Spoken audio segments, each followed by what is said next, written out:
cada dor é única. Exato. Não tem como dizer que meu filho tá pior do que o seu. Eu não imaginava o que eu ia passar por 7 meses.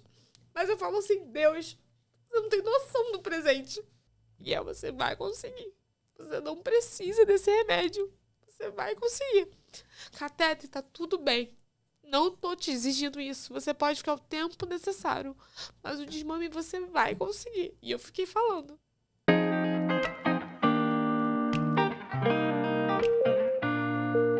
Aprendendo a viver o atípico. É com essa frase de hoje da Priscila Fernandes, que é mãe do Miguel, que a gente começa o Voz das Mães, que é um projeto que tem como propósito educar, ensinar e acolher todas as mães. Pri, quero te agradecer por você topar participar, contar da sua história, a história do Miguel. E aí a primeira pergunta que eu já quero começar te fazendo é: 1 ano depois do nascimento do Miguel, qual que é teu sentimento hoje? Primeiramente, quero te agradecer por esse convite. Nunca imaginei. Quero agradecer tanto a você e tanto a LA Fotos de Estúdio, que elas são maravilhosas. E 1 ano depois, primeiro, gratidão a Deus. Porque eu falo que hoje o Miguel poderia me dar muitos problemas, mas não. Ele é muito forte. Então é o contrário. É hoje ele que me dá força. Sim. Isso é muito interessante. Ele trocou. Antes eu que dava força para ele. Mas hoje é ele que me dá força. Então, o sentimento de gratidão que eu tenho a Deus, eu não encaro isso como um peso. Desde o início da gravidez, eu sempre tenho uma frase que é: eu aceito com gratidão os espinhos que são misturados com flores. Então, para mim, essa frase é única e hoje é isso, gratidão. Porque ele lutou para viver. Então, hoje eu luto também por ele aqui fora, né? Pelas complicações de tudo, home care, médicos, etc. Mas o meu sentimento é de gratidão, que Deus me deu um filho muito forte. Que diagnóstico... Não é clichê, gente. Não é clichê. Diagnóstico não define nada. Não define literalmente nada. Exatamente. Parece... E aí você falando disso, me lembra até uma coisa que eu e o Robson, a gente fala tanto, que às vezes tá cansativo. É muita coisa. É o peso da maternidade, é o peso do relacionamento, Exatamente. Da nossa vida, nosso trabalho. Mas parece que quando a gente chega perto deles, parece que a energia, eles transbordam a gente, Exatamente. né? Eles, sei lá, eles fazem uma coisa com a gente, assim, sentimentalmente, sim, que revigora tudo, né? Exatamente. E eu tento muito botar assim na minha cabeça, as pessoas falam maternidade típica e atípica. Sim, tem diferenças, mas ser mãe, ser pai é difícil. Exatamente. Não dá pra muito segregar. Não. Óbvio. A gente, né, que somos mães atípicas, a gente, né, tem que enfrentar, tem que ter coragem para umas coisas não muito comuns. Sim. UTI. Tanto que eu falo para as mães que tem uma mãe na UTI que fala que ficou pouco tempo, que a gente que ensina ela. Eu falei, a única coisa que eu aprendi, uma das coisas que eu aprendi na UTI, que cada dor é única. Exato. Não tem como dizer que meu filho tá pior do que o seu. A minha dor é maior do que a sua. Até porque eu vi milagres. Eu vi pais louvando a Deus quando tinha acabado de perder seu filho. E como explicar isso? Hoje sempre me emociono. Hoje eu tenho um casal de amigos que perderam, foi um desses que perderam o filho, a filha, a Luísa Guadalupe, e eles foram chamados para todos os aniversários de 1 ano. E foi lindo ver a força que eles estão tendo, sabe? E o carinho que eles estão tendo, porque são os amiguinhos já. Sim. E a Luísa, a gente fala, virou nossa intercessora no céu por todas as nossas crianças, sabe? Então, é isso. Sentimento de gratidão que eu tenho hoje. Vamos voltar a 1 ano antes, mais de 1 ano, né? É verdade. Miguel é teu primeiro filho? Primeiro filho. Gestação planejada? Planejada. A Priscila que sempre planejou tudo na vida, aquela vida organizada, planejar futuro, organizar futuro. Ai, é uma maravilha, né? Tudo. Aí botei ansiedade, achava que ia engravidar em fevereiro, que eu ia ser madrinha, né, de casamento. Não aconteceu em fevereiro. Aí, eis que chegou de chá de bebê de uma amiga, eu vomitei. E eu tinha tido uma crise de choro nessa semana, porque meu sogro tinha infartado. E eu falava, né? Porque eu e meu marido, Erivelto, o nome dele, a gente sempre fala assim, a gente bateu um momento assim, para de idealizar, não vai ter momento ideal. Não vai ter momento ideal. A gente tem que parar de pensar nisso. Sim. Aí meu sogro teve um infarto. Aí eu falei, não acredito. Meu medo era esse, de algo acontecer e eu, pelas minhas limitações, os meus planos, os meus planejamentos, tô impedindo do meus pais e meus sogros viver também um sonho deles de ter, né, outro neto, sabe? Aí eu tive essa crise de choro. Aí, nesse chá de bebê que eu fui, eu cheguei com uma ansiedade muito grande, porque eu tinha acabado de visitar meu sogro. Meu sogro era uma pessoa totalmente ativa, e eu vi ele acamado, com a parte da lateral parada. E eu cheguei com crise de ansiedade. Então eu comi de tudo naquela festa. Cheguei na festa, comi de tudo. Depois eu vomitei. Aí eu falei assim, devo ter vomitado, porque eu comi muito, né? Tive crise de ansiedade e deixa pra lá.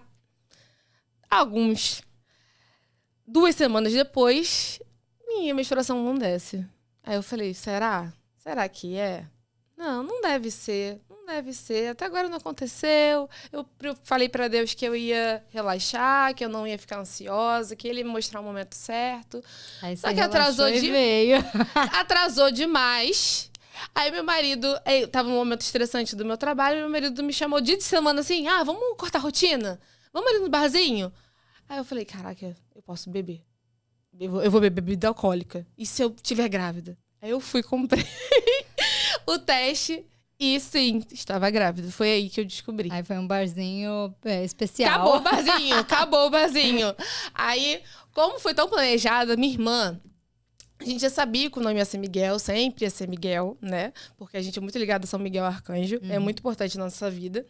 E então minha irmã, no meu aniversário, né, do ano anterior, ela já tinha me dado o body, camisa pra nós dois. Então meio que já tava tudo pronto.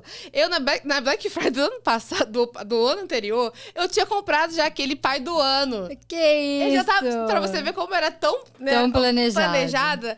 Porque já tá tudo pronto. Então, eu só botei o teste e arrumei a cama e foi a surpresa. Acabou o barzinho, acabou tudo. A ficha não caiu, né? Aí a gente ia viajar. Acabou a viagem? Não acabou a viagem. Não, opa, não conseguimos. Mas era um lugar que a gente ia ter que andar muito. Eu fiquei muito quietinha. Eu fui obrigada a contar pra minha irmã, né? Porque ela ia viajar comigo. Porque eu tive que ficar calada. Era com meus amigos. Eu queria contar. Tanto que um dos meus amigos são padrinhos do Miguel. Mas aquele momento, né? Aí eu liguei pra minha obstetra. Ela só tinha vaga pra final do mês. Eu achei loucura. Aí eu decidi trocar. Meu Deus. Eu decidi trocar, né? E aí foi isso. Foi basicamente isso no todo início. Esse planejamento foi até a segunda morfológica? Sim. Sei bem como é isso. A primeira morfológica, tudo perfeito. E minhas amigas...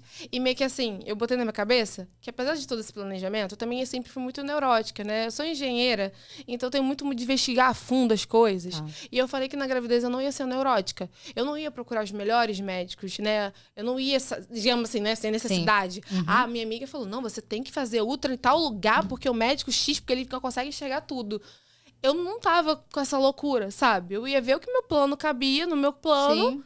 Confiava se tivesse indicação pelo plano, mas ficar pagando todos os exames, pagando particular, eu tava decidida a fazer isso. Aí a primeira morfológica, tudo bem, estômago, lugar visível. Só que a gente não tem foto, mas tá escrito lá, visível. Do estômago. O estômago. Tá lá visível, mas a gente não tem foto da ultrassom. Aí tudo bem. Chegou a segunda foi indicação pela minha médica. Aí... A médica começou no exame, demorou bastante. Ela, não tô conseguindo ver o estômago do Miguel dilatar. Aí ficou tentando. Vou ver outras coisas. Tá? Não tô conseguindo ver o estômago do Miguel dilatar. Tá bom, que é isso? Ela, olha, eu não posso te afirmar nada agora. Mas eu vou pedir, eu tenho contato da sua obstetra, eu vou pedir que você, semanalmente, ou quinzenal, eu acho que foi semanal ou quinzenal, que eu ia lá, porque ela tinha um ultrassom, para ela poder ver se ela conseguia ver essa dilatação do estômago. Mas ela também não conseguiu ver. E também tinha uma questão do coração também. Que ela não fez ela deu uma olhada no coração e ela falou que o coração era um pouco diferente. E o Miguel tinha esses 2 dedos fletidos. Ele era sempre rock and roll. Era pra baixo? Era pra baixo. Mas todos os médicos ignoraram isso em todas as ultrassons. Só eu imaginava. Gente, o que meu filho tem? Porque todas as ultrassons ele tava assim. Todas. Todas. Tá. Só que os médicos, dedos fletidos. Morreu o assunto. Focava só no estômago e no coração. Tá. Foi isso. E aí, como que foi depois disso, né? Vocês receberam a notícia. Como foi receber essa notícia, Pri? Aí a gente foi pro consultório, foi essa tratativa, aí a minha médica falou, não, a gente não tá conseguindo. Então a gente vai pro aconselhamento genético. Mas eu comecei a pesquisar pela internet, o nosso grande mal, né? Primeira coisa, o senhor Google maravilhoso. Exatamente, a gente adora pesquisar no Google, nossa. Mas, rapidinho, antes de você pesquisar no Google, quando ela te falou sobre isso, sobre a dilatação, que ela não estava vendo e tal, ela falou de uma forma cuidadosa, foi tranquila? Sim, foi tranquila. Foi? Essa doutora que fez a ultrassom, ela foi muito cuidadosa. Minha ultrassom durou mais de 1 hora. Uhum. Mas ela não afirmou nada. Ela só falou assim, eu vou agora ligar direto para sua obstetra, para ela continuar observando. Tá. E assim ela vai tomar a decisão. Entendeu? Ela não me encaminhou, não afirmou nada, nem falou na época, Miguel tem atresia, nada. Nada. Tá, e aí você saiu de lá e foi pro Google. E fui pro Google. Aí você viu fotos e notícias maravilhosas. Eu demorei muito a chegar no diagnóstico desse. Mas eu consegui. Um dos que eu pesquisei estava lá, atresia de esôfago. Mas aí no aconselhamento genético, que ela foi confirmar, né? Que aí eu fui encaminhada para o aconselhamento genético da perinatal, né? Com a doutora Elisa, que segundo a minha obstetra é uma das melhores. Foi a mesma que eu fiz. Eu lembro que, rapidamente, quando eu fui para fazer a retirada do meu líquido, a minha médica queria que fosse com ela, mas eu estava viajando. Ela estava viajando. Sim. E aí ela não conseguiu. E aí foi o doutor Rodrigo, se eu não me engano. Rodrigo? É os dois, é a dupla. É. Rodrigo então eu fiz com o doutor Rodrigo. Sim. Eu fiz uma vez com a Elisa, uma binodrenagem eu fiz com a Elisa e o restante eu fiz com o Rodrigo. Tá. E aí, no aconselhamento genético, o que ela te falou? Ela te deu o diagnóstico mesmo? Não, essa questão da atresia de esôfago, ela disse que não dá para afirmar. Tá. Mesmo tendo ultrassom, o melhor ultrassom possível, ela tentou enxergar o esôfago, ela viu por trás, mas a criança mexe muito. De fato, o estômago não dilatava. Então, sai lá com diagnóstico suspeita de atresia de esôfago e indicação para ver se tem alguma síndrome ligada. Tá. Aí, essa que foi a questão. Entrou a dúvida na cabeça. Se a gente ia fazer aminocentese, sim ou não. E aí? De início, eu decidi, né, meu lado de números. Não, vamos fazer, porque eu quero fazer. Aí, minha amiga, eu tenho uma amiga médica, que é pediatra, ela me ligou e conversou comigo. Priscila, você tem que ver o que é prioridade.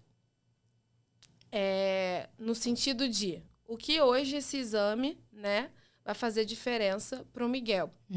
Isso que você tem que perguntar. Aí ela falou, tá, eles só te deram esse diagnóstico, o Miguel não tem mais nada. Até o momento, sim. Tinha um eco para fazer ainda.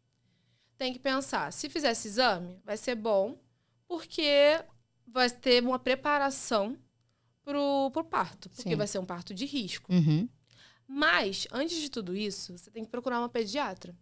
Então, na época, quando a Elisa, né, me deu, eu ia pagar. Então, eu ia gastar quase mais de 6 mil reais para fazer essa aminocentese, porque o plano não cobria. No meu não. Só 6 mil? 6 mil. Gente, isso é de plano para plano, né? Meu, cobraram 10. 6 mil que ia para São Paulo, era taxa de era o trabalho da doutora cobraram Eli, 10 mil reais. 6 mil. Então, ela falou, Pri, eu acho que você agora, a primeira coisa que você tem que fazer é uma pediatra. Achar uma pediatra. Sim. Porque essa pediatra tem que te acompanhar desde agora. Sim. Ela tem que conhecer todo o histórico do Miguel e ela tem que te preparar. E você vai ter que achar uma pediatra específica que conheça a atresia de esôfago. Se ela não conhecer, não vai adiantar de nada. Sim. Então, você tem que muito balancear. Tem necessidade de gastar esse dinheiro agora? Procura a pediatra, conversa com ela, tem essa visão dela. Aí, e as consequências, né, as coincidências da vida, o meu marido é personal. E ele não queria, ele dá aula muito para médico, essas coisas. Ele nunca quis confundir as coisas. Sim. Mas uma das Mas falando sobre os nossos filhos, a gente envolve tudo. Mas demorou muito, tá? Demorou muito assim, né? Não demorou de muito, mas de eu convencer ele nesse período rápido que a gente tinha que descer, ele aceitar isso, confundir as coisas. Ele aceitou bem o diagnóstico? Como foi? Então, meu marido é muito diferente de mim, né? Ele é muito mais retraído, sabe? Ele guardou. Ele guarda. E eu sinto que ele é retraído tanto porque ele sabe da minha intensidade e tanto do jeito dele. Sendo muito sincero. E eu percebi isso até mesmo nessa parte que, mesmo com a questão da gravidez, o pai dele também teve infarto. E ele é fisioterapeuta, então ele teve que ajudar o pai. Então eu senti muito isso. Por exemplo, o pai dele teve infarto, ele só chorou uma semana depois. E com o Miguel quase foi a mesma coisa. Acho que foi um mês depois que ele conseguiu botar pra fora o sentimento dele. Entendeu? O sentimento do pai é bem diferente da mãe, É bem diferente. Aí eu não sei, tipo assim... Eu não fiquei, na época, né, puxando isso porque ele tava querendo ser forte por causa de mim. Mas eu só falava pra ele, tem uma hora que você não vai aguentar. Eu mandei pra terapia. O meu sogro faleceu pouco tempo depois que um pouco tempo antes que a gente recebeu o diagnóstico. Meu sogro faleceu quando o Miguel tava na UTI. Meu Deus do céu. Pesado, né? Sim. Pesadíssimo. Psicológico é como, gente? E meu sogro nunca conheceu. Porque ele já tava acamado. Aí veio aquela culpa que nunca ninguém fez esforço dele ir, e aí entrou naquele período de restrição, não sei se você pegou da UTI. Não. De final de fevereiro até junho ou julho, nenhuma criança pode entrar, as visitas ficam restritas por causa da bronquiolite. Ninguém pode visitar o Vini. Começa a ação, pedir para plano para aceitar palivizumab, né, que as crianças que estão na UTI têm que tomar. Então foi bem nesse período. Sim. Ele não, já estava restrito, ele não conseguiu. Não conseguiu. É complicado. Porque envolve muita coisa, né? Sim. Envolve... Mas a gente já vai voltar para esse ponto de sentimento. Vamos voltar pro teu marido, que ele foi falar com a médica. Com a aluna dele. Verdade. Só que a gente não perdeu o fio da meada. Senão a gente vai envolver aqui vários assuntos. Exatamente. Aí ele foi, explicou e ela conhecia. Ela conhecia 2 casos, 3 casos mais ou menos. E tinha um que ela acompanha até hoje, a criança de atresia de esôfago, que já fez a cirurgia de correção. E a gente conversou com ela fez, né, preparou a gente para tudo. Ela foi muito sincera. Eu sou muito grata a Marta Alencar. Ela foi muito dócil desde o início, ela sempre nos acompanhou, ela sempre me botou no pé no chão, sabe? Ela sempre mostrou a realidade, nunca me omitiu nada. Então foi muito importante. Então ela já me mostrou tudo antes e depois que poderia acontecer da atresia de esôfago. Essa questão da atresia de esôfago. Entendeu?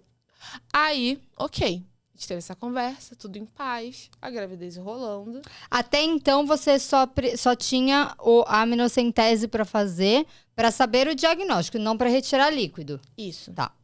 Aí, gravidez, né, fazendo os exames, só que eu tive trombose em 2018. Então, eu tomava o Clexane. Foi uma luta para plano, não sei o quê, então eu já tomava. Então, já tinha essa dor, né? De ficar tomando essas vacinas, de ficar roxo. Então, já tinha essa dor. Então, estava trabalhando no psicológico para isso, que esse era o meu problema. Mas, nenhum médico, apesar da atresia de esôfago, nenhum médico disse que eu não podia me exercitar. E eu, para engravidar, a minha vida organizada, eu perdi 12 quilos. Porque eu engordei na pandemia, então perdi 12 quilos. E eu estava muito ativa. Então, eu era uma grávida que fazia musculação. Meu marido me dava musculação. Eu caminhava, eu fazia pilates. Eu era muito, muito ativa. Aí, ninguém me parando, eu tomando Clexane e vida seguindo. Chega 24 de outubro, eu vou pro pilates, vou pro trabalho, porque é tudo perto. Vou andando e tal. Eu começo a sentir mais dores. Mas nada demais. Eu tinha essa dificuldade também, eu acho que até uma indicação para as grávidas. Gente, é separar a neurose, sabe? Não pode ser neurótica, mas sentir alguma coisa, fala. Sim. Pode ter um porquê, mas não cria visão, não deixa a imaginação fluir, sabe? Mas aquele ponto de curiosidade, comenta, porque pode ser alguma coisa. Sim. Só não deixa isso evoluir para uma imaginação de você ficar bloqueada. Isso não. Mas eu tive uma dificuldade muito de falar com a minha médica. Aí eu fui pro trabalho, aí eu vi um corrimento amarelado, que eu nunca tinha visto. Mas ok, sem dor nenhuma. Aí do nada eu comecei a sentir umas pontadas, mas tudo bem. Minha cara não falou nada? Pleníssima. Aí eu fui de novo no banheiro, saiu mais corrimento. Aí eu fui e mandei pra minha médica. Então, tá saindo esse corrimento. Tá sentindo dor?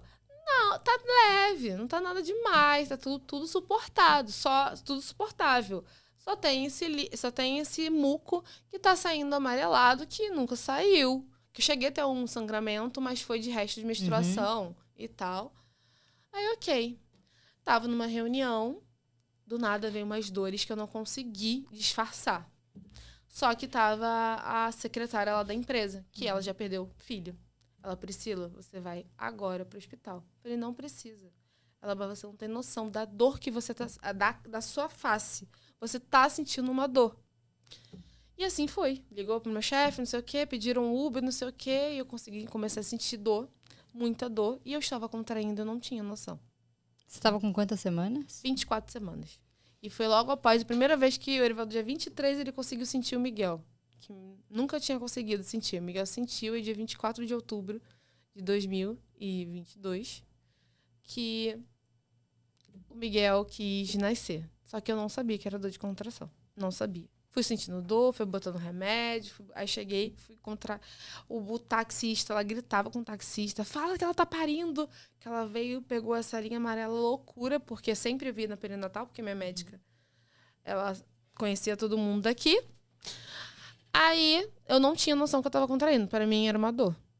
E nenhum médico me disse que eu tava contraindo. Nenhum. Eu só sei que eu fiquei com essa dor de 10... Aí eles fizeram um ultrassom, viram que estava tudo bem com o Miguel, que meu colo não estava aberto, mas estava saindo muco. Quando tiraram... Mas não estava apagado, não estava encurtado, nem nada? Nada, mas estava saindo muco. O meu foi com 23 semanas. Aí foi que decidiram me internar, porque a dor não parava. Mas aí voltava, com as medicações mais fraquinhas, e voltava. Mas chegou um momento que eu não aguentava mais. Minha mãe ficava assustada, porque eu fui para semi-intensiva. Eu não aguentava mais. Aí eu gritava, chama o médico, chama o médico. E eu, então, não tava achando que eu tava contraindo, tá? Era dor. Não tinha noção que eu tava contraindo, que Miguel poderia nascer. Só gritava, ficava em repouso. Aí eis que apareceu um médico chileno que viu, você tá contraindo. Ele, calma, você tá contraindo. Aí foi que ele... Eu não lembro o nome do remédio, mas são remédios que eu acho que fica 24 horas. São várias dosagens. Sim. De 24 horas. Que aí cessou. Que é pra parar. Pra parar. Eu tomei esse remédio. Eu não lembro o nome agora, mas eu tomei ele 2 vezes. Eu lembro que eu usava Predizin e aí tomei um na veia pra parar de contrair. Aí eu tive que tomar esse da veia. Só ele que deu. Porque eu parei. Chama algum médico, por favor. Porque eu não tinha noção. Eu acho que minha mãe sabia que eu tava contraindo, mas ela não queria falar pra mim. Aí quando ele chegou, ele falou. Tanto que ele me viu depois, quando eu tava na UTI. Ih, você é aquela mãe que achava que eu não tava contraindo? Ele me zoou, tá? Eu falo que eu fiquei íntima do perinatal. Falei, olha que intimidade, Miguel, que você me deu. Íntima dos médicos, de todo mundo me conhecia. Aí foi isso. Aí travou, parou. Aí que as pessoas começaram a me falar, olha, você tava contraindo, Miguel tá querendo nascer. O líquido amniótico, olha como tá sua barriga pra quantidade de semanas que você tá, não tá normal. O líquido tá aumentado. Aí decidi em horas fazer a amidodrenagem. Aí já me falaram, já que a gente vai ter que fazer a aminodrenagem, que é tirar, vamos fazer a aminocentese. E você tá por aqui pelo plano, tá internado, então o plano vai aceitar.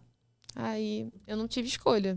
Ah, e o plano aceitou. O plano aceitou. É maravilhoso. Eu só tive que pagar a taxa de transferência para São Paulo, mas foi muito menor do que... Acho que não chega nem R$1.000, eu acho. Eu não fiz porque pra mim aconteceu mais ou menos isso, tá? Eu comecei a contrair também. Fui, aí a minha médica falou, Nath, o que você quer fazer? Você quer tirar? Porque tem a possibilidade de você tirar o líquido pra você se sentir mais confortável. Eu tava, sei lá, 23 semanas, o Robson fala que eu parecia a grávida de Taubaté. Minha barriga tava enorme. Caraca. E aí, tanto é que a gente fez o chá de bebê, parecia que eu tava de 9 meses. Então, e eu não tava conseguindo, eu lembro que assim, eu não tava conseguindo deitar na maca mais. Então, quando retiravam o líquido, teve uma hora que eu fiz assim... Falei, nossa, eu voltei pro quarto e ele falou assim, cara, tua barriga foi meio pequenininha. Exatamente. Tanto é que assim, no final da minha gestação, eu vi que eu engordei 6 quilos. Eu já tava com 6 quilos daquela época. Sim. Mas foi isso. Aí, quando a gente fez a contagem pra fazer a aminocentese, dava mais ou menos quando o Vini ia nascer. que eram 40 dias úteis pra receber. E eu falei, cara, eu vou ficar muito nervosa. E aí ele nasce antes, o que acontece? Aí eu vou ter um resultado de um exame que eu não sei o que vai acontecer. Sim. Aí eu falei, quer saber, eu não quero fazer. Aí a gente decidiu não fazer por isso. Aí, no meu caso, não. Aí você já... Não, mas já tava lá, já tava tudo ainda pra... talvez se fosse pelo convênio, talvez eu faria. Pô, a gente já tava gastando um monte de grana com exame, com tudo. Sim. E aí, depois disso? Aí, depois disso, eu fiz a primeira menodrenagem, que, de fato, eu senti diferença. Sentiu? Você retirou quanto de líquido? 2 litros. 2 Muita litros. coisa, né? A primeira aminocentese, menodrenagem, a gente usou a máquina de lipo. Ah, tá. Não, o meu foi na seringa. Depois, o Dr. Rodrigo, ele só faz pela seringa. Porque ele fala que não tem necessidade de fazer anestesia. Ele fala. Ele fala que não aquela tem. dorzinha gostosa daquela injeção. Só que a Elisa que fez, sim. Ela faz. Aí ela fez, tirei 2 litros. Aí, ok. Fiz essa menodrenagem, fiquei internada fiquei 5 dias pra ver se tá tudo bem. Porque toda menodrenagem tem um risco, né? De estourar a bolsa e tal. E aí eu fui pra casa, repouso absoluto. Agora me tira uma dúvida, Pri. Ele não sugava o líquido por algum motivo? Vocês já sabiam por quê? Então, pelo fato de... Aí, vamos lá. A questão do Miguel é atresia de esôfago. Ele não tem a ligação... O que é? A atresia de esôfago. Ele não tem a ligação do esôfago com o estômago. Tá. Não se juntou. Então, ele não bebia o líquido amniótico. Então, acumulava. Não sei imaginar se ele engasgava, isso eu já não sei, nunca perguntei ao médico, mas ele não engolia. Tá. Então, todo aquele líquido amniótico ficava ali na minha barriga. O Vini também não engolia, mas aí pela displasia esquelética, que até então a gente não sabe por quê. Ele não deglutia o líquido. Então, ia acumulando. Então, isso que aconteceu. Entendi. Então, aí, depois dessa, eu falei que eu não queria ficar internada. Aí me falaram, você vai pra casa, vai ficar de repouso absoluto. Qualquer coisa, você é interna. Sim. Aí ficou a saga. Eu fui pra casa, repouso absoluto. Só levantava porque eu queria pra tomar um banho, pelo menos, rápido e pra eu poder respirar. Mas em casa eu usei aquela comadre. Não levantava pra fazer xixi, não. Era comadre, eu tive que me acostumar a fazer com isso. E comecei também a tomar Ultragen, aquele do útero, um remédio. Eu acho que é.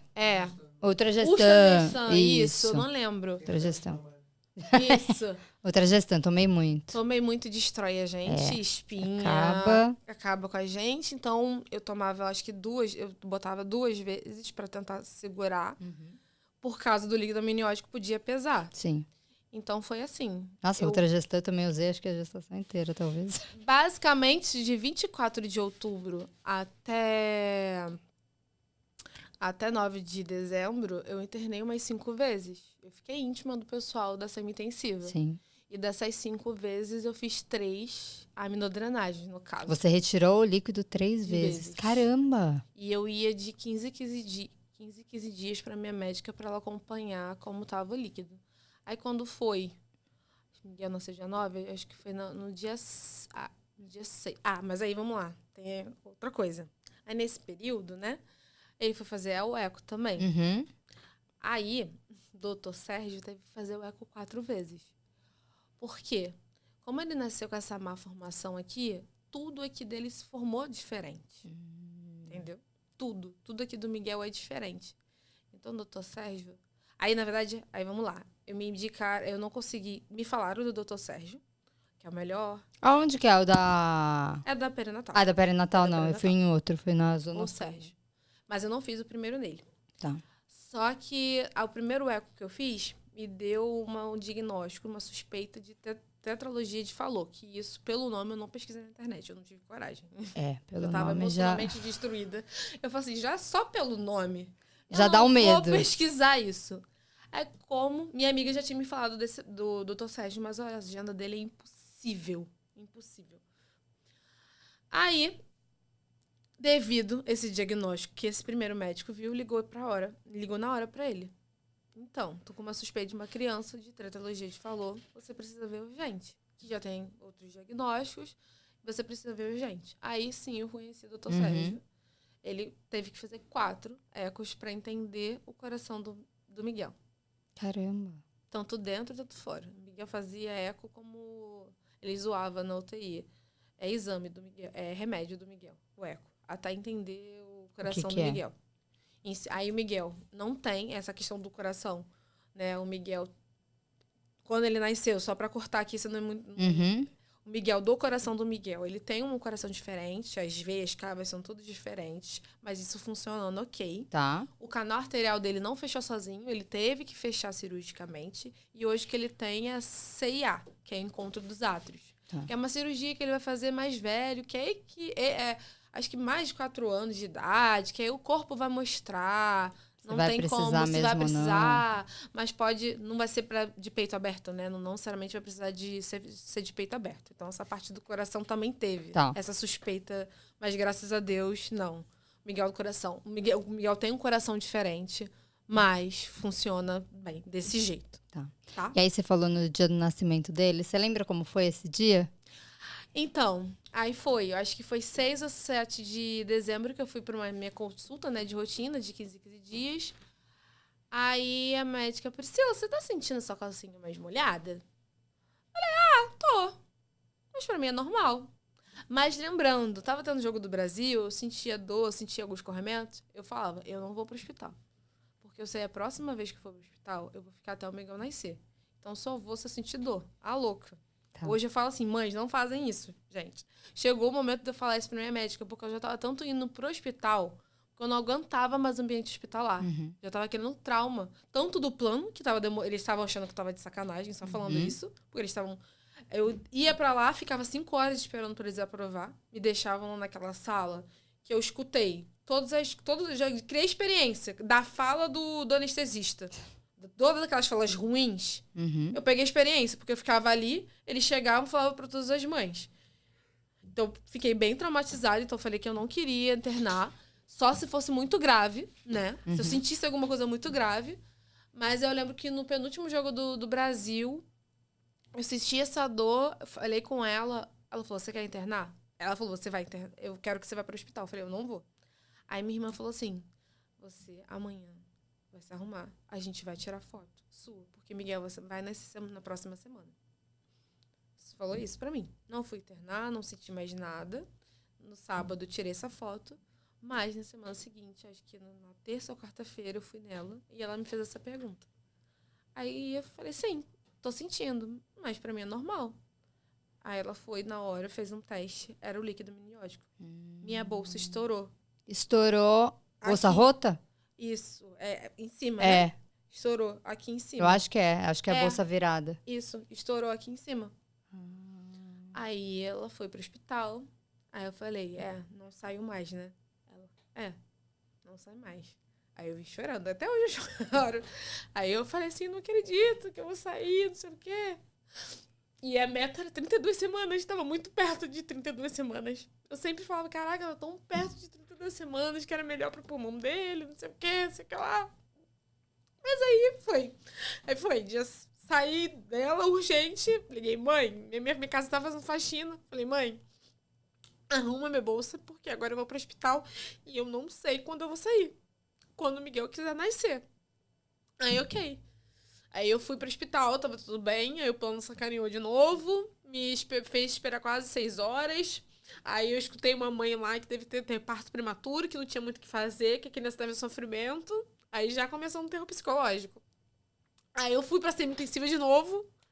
Falei, meu Deus, de novo, semi-intensiva, não aguento mais isso, não sei o que tá acontecendo. Aí começou a sentir as dores. Aí eles direto já aplicaram aquela pra impedir. Só que não impediu. Aí o doutor Rodrigo, que já tinha, né? Já conhecia o caso. Já me conhecia o caso, ele veio falar assim, calma, que eu quero te falar que você foi muito forte. O Miguel já era pra ter sido há muito tempo. Há muito tempo. Cada agulhada que eu dei pra fazer, a tirar aqueles 2 litros em cada sessão, a bolsa já era pra ter estourado há muito tempo. Então você foi muito forte. E Miguel tá sendo muito forte. Então encara isso que você ultrapassou o limite da medicina, que já era pra ter estourado. Aí, ok. Só que o remédio não parava. Não parava. Não parava de jeito nenhum. Não parava de jeito nenhum. Aquela angústia. Nossa, 32 semanas, 32 semanas. Aí começaram, vamos botar a vacina do pulmão. Já começaram a reagir. Aí ele conseguiu tomar. Você conseguiu tomar? Tá. Tomar uma. Aí a médica... Aí, no dia seguinte, isso passei a noite toda cheia de dor, não aguentando, o remédio não parava, eu preocupada. Aí eu falei pra médica, por favor, vem aqui de manhã. Eu quero tentar entender, porque o remédio não tá parando de jeito nenhum. Não tá. Aí ela foi de manhã cedinho, bem cedinho, ela foi lá. O remédio não tava parando o quê? As dores? A contração, tá. Porque eu não... Depois, assim... Mas não era assim, porque já tinha estourado a bolsa? Isso, eu já tava em trabalho de parto, né? Só que, digamos assim, ninguém me falava Ninguém falava, me falava. E eu nunca, sabe, não tinha ninguém que falava assim, Priscila, você está contraindo, você entrou em trabalho de parto. Pra mim, sim, minha bolsa estourou, ok. Entendi. Vai começar um trabalho de parto. Tá. Aí ela foi me explicar, você tá vendo que todas as vezes que você sente dor, essa barriga enrijece? Aí sim, eu falei, Aí ela falou, tá bom, vou esperar mais um pouquinho. Só que aí não parava. Falava, não tá parando. Eu já liguei pro meu marido, eu falei, larga todas essas aulas, vem pro hospital. Mas aí ele não acreditou. Aí eu lembro que na hora do Jogo do Brasil eu falei assim, olha, eu acho que seu filho vai nascer a qualquer momento, porque as dores não estão parando. Ele tá bem, né, tá fazendo o exame do coração, mas as dores não estão parando. Larga tudo e vem, que eu não quero que a minha mãe participe do parto, eu quero que você participe. Aí, ok. Aí eu chamava médico, vem aqui. Eu comecei a pedir toque. Falei assim, gente, alguém faz toque em mim. Só que a primeira médica não conseguiu. A segunda fez, mas eu senti muita dor. Aí saiu sangue. Mas com isso, a minha médica já tava acionada, ela tava por perto. Aí eu mandei mensagem pra ela. Tá saindo sangue. Ela não foi por causa do toque? Falei, eu acho que não. Tá saindo sangue. Aí, ok. Ela foi, apareceu lá, calmamente. É Daniele Miguel. Calmamente. Eu falo que ela é um anjo na minha vida. É Miguel, né? Coincidências, essas coisas assim. Aí ela foi lá, calma. Fez o toque em mim tranquilamente. Viu que eu tava sangrando. Pri, o parto vai ser agora. Só falou isso.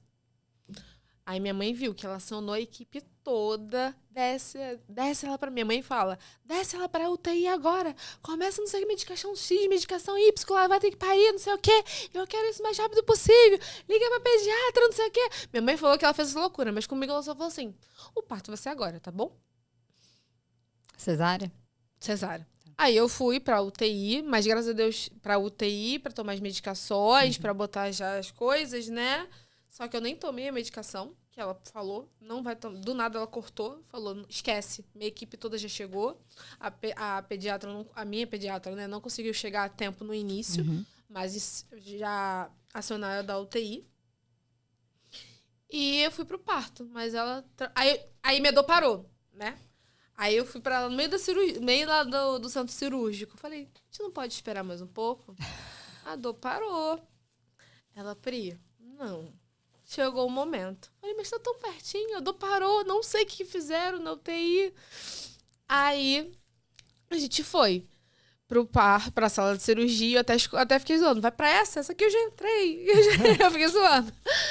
Aí ela começou a questão da anestesia, que foi pra mim tranquilo. Ela tava grávida, eu tinha que fazer força com ela. Falei, eu não quero fazer força. Ela, esquece que eu tô grávida, eu tô cuidando de você. Ela falou assim, que eu ficava com pena que ela tava grávida e eu tinha que abraçar ela. Me abraça. Mas foi tranquilo, anestesia. Eu falo assim, eu não sou a melhor pessoa pra dizer, porque cesárea pra mim foi a coisa mais tranquila. Eu lembro que o batimento tava 180, anestesia. Você tá bem? Eu tô sentindo nada não. Ela disse, olha pra cá. Tava 180, 190 e eu pleníssima lá. Coitado do meu anestesista. Eu tive uma crise de pânico bem na hora. Não, eu falo assim, a equipe dessa médica é maravilhosa. Que ela me deu muito, aplicou tudo bem. Ai, é tão bom, né? Quando a gente é bem cuidado. E simplesmente, quando fez a cesárea, aquela coisa de bola estourar de água, foi isso que aconteceu. Pá! Abriu. Quando abriu, foi pá! O Erivelto fala, você não tem noção a quantidade de água que se espalhou, que elas ficaram sujas de tanto líquido amniótico. Nossa. E foi muito rápido. Foi muito rápido o parto. Elas foram muito... Ele falou, eu fiquei impressionado com a equipe, porque elas foram muito rápidas. Aí o Miguel nasceu bem pequenininho, roxinho, desacordado, né? Mas conseguiram reanimar ele. Ele nasceu desacordado. Nasceu desacordado, roxinho. Tá. Só que conseguiram reanimar ele dentro, que aí foi a surpresa pra mim, que eu falo que sou muito grata. Porque me prepararam pra tudo, né? Que eu não ia amamentar, que eu não ia ver Miguel, que ele ia direto pra UTI. E eis que do nada Miguel aparece do meu lado. E faz um sonzinho. Isso pra mim é inesquecível. Que foi quando a ficha caiu. Eu não imaginava o que eu ia passar por 7 meses. Mas eu falo assim, Deus, eu não tenho noção do presente. Porque eu queria isso. Eu queria ver se ele tava bem. E do nada ele surge. Eu levei um susto, porque eu não esperava pra mim ele ir pra UTI direto, né? E as médicas lá fechando não sei o que na minha barriga, não sei o que. Aí ele aparece do meu lado. Aí vai. Aí eu falei, ele tá bem. Aí ele foi pra UTI, meu marido foi pra UTI, aí tudo bem. Mas eu pleníssimo lá, né? Ela fazendo anestesia lá, eu não sentindo nada. Não sentindo as pernas, mas tudo de boa, ela fazendo. E Miguel indo lá na UTI. Mas eu falo pra mim, esse momento foi o melhor presente. O primeiro melhor presente que Deus me deu. Foi poder ter esse momento, porque me prepararam pra tudo. Exato. Me prepararam pra todas. A pediatra foi muito sincera. Ela me preparou pra tudo. Então, eu tava meio que desiludida. Não criei nenhuma ilusão pra não me machucar. Então, eu falo assim, Deus pra mim já deu um presente. Tanto que essa foto demorou a sair daqui do meu celular. Porque era a prova, era a primeira prova, sabe? Do presente que Deus me deu do Miguel. Que o Miguel, tipo, sobreviveu. Que ele tava sofrendo na minha barriga, né? Ela mandou minha placenta para estudo, mas eu confesso que eu nunca aprofundei isso ainda, em relação à placenta. Aí começou a UTI, aí eu fui pro quarto, Miguel pra UTI, eu não vi o Miguel, demorei 24 horas pra ver o Miguel, mas tava bem, tava me sentindo bem. Uhum. O Erivelto que foi, mas eu esperei assim, né? Aí foi estranho entrar na UTI. Eu até dei uma perdida aqui, porque esse momento, pra mim, o que você falou foi exatamente o que eu passei com o Vini. Foi porque todos os médicos falavam, minha médica falava a mesma coisa, Nath. Vini vai vir, Vini vai nascer, mas ele não vai pro teu colo. Porque o Vini, o tórax dele era muito pequeno e falavam que ele poderia não expandir. Sim. E ele poderia não respirar, então a gente não sabia o que podia acontecer. Então, eu já estava preparada para ele não vir pro meu colo. E essa foto aqui é o marco que você fala que eu nunca pensei que eu teria essa foto. Eu também não. Tanto é que quando eu fui contratar a fotógrafa do meu parto, a Thaís, eu falei com ela, falei, olha, isso aqui é um parto de risco. Ele não vai pro meu colo, então eu não vou ter essa foto, tal. Eu não ia fazer, tal. O Robson não queria fazer. Mas ele ouviu Deus falar com ele, pra ele confiar e pra ele fazer a foto. Foi por isso que a gente fez. E aí quando a pediatra, a doutora Kátia, falou pra Maíra, leva pra mãe ver o Vini, porque ele tá respirando bem. Quando ele chegou pra gente, eu falo que eu tava meio atordoada. Eu falo que a sala de parto foi uma paz, que a gente brinca que assim, se não fosse todo o trauma da gestação, se a gente soubesse, se fosse só aquele momento do parto, eu viveria ele umas 200 vezes, tranquilamente. Verdade. Mas porque o parto pra gente foi tão perfeito, foi uma coisa tão maravilhosa, uma energia tão incrível. Também. E como foi ver o Miguel a primeira vez, depois, né, na UTI? Aí eu demorei esse tempo. Eu lembro que eu me assustei. Eu lembro que eu fui com a pediatra falou, não olha pro lado. Tá bom. É porque todo mundo fala que não pode, né? Você não pode ficar olhando pro lado na UTI e tal. Mas não pode, mas impossível. Não tem como. Impossível. Então hoje eu confesso que eu não sei se eu chorei. Porque a primeira criança que eu vi era uma cardiopata.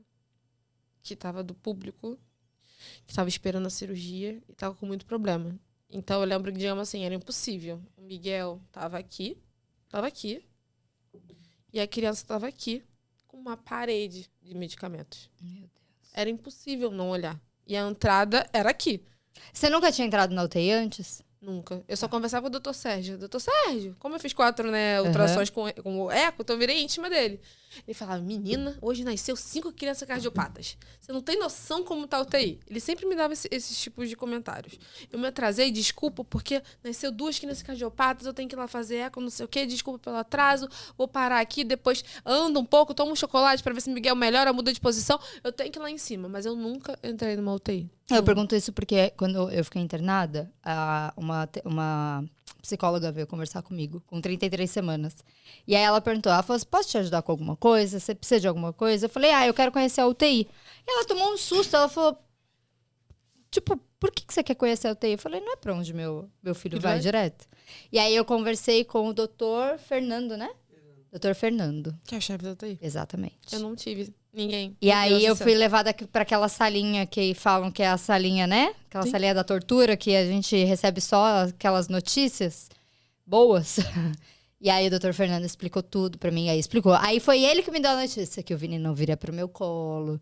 Ele que conversou tudo isso comigo. Então quando eu cheguei na UTI, eu já conhecia. Então eu já tava meio familiarizada. Mas a UTI é uma coisa muito tensa, né? Não, apesar de todas as minhas internações na semi-intensiva, nunca ninguém. Não apareceu nenhuma psicóloga lá pra mim.